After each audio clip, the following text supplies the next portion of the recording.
علما وایي ولې د انسان چې خپل معشوق ویني رنګ یې زیړ وتښتېږي ریګ داسې په حرکت راسي وی دا ځکه چې کله معشوق وویني نو دی په خپل زړه ورته خالي کي زړه ورته خالي کي که نه جای ورکوي پکې مثلا دی چې راغی نو دلته زړه داسې ورته خالي سي چې راځه راننوځه زړه ته نو چې زړه ورته خالي کي او وینه وتښتي خون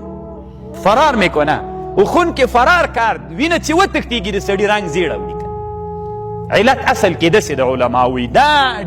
یې تر مخکینۍ خبرې نه بیا ډېره خوندوره ده کنې هغه هم که ده ولې د معشوق د لیدلو سره د عاشق رنګ زیړ اوړي علت یې دا ده چې ویې ویني نو دی زړه کې جای ورکوي یعنې راسه دا زړه کې انفراج راولي یعنې داسې ازادي کې ورته زړه چې ازادي کې او وینه ټوله وتښتي چې وینه وتښتي د رنګ زیړ واوړي نو دی علت د علماوي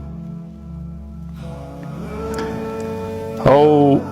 علما وی یو مرتبه د خلت ده یو مرتبه د محبت ده یو خلیل ده یو محب ده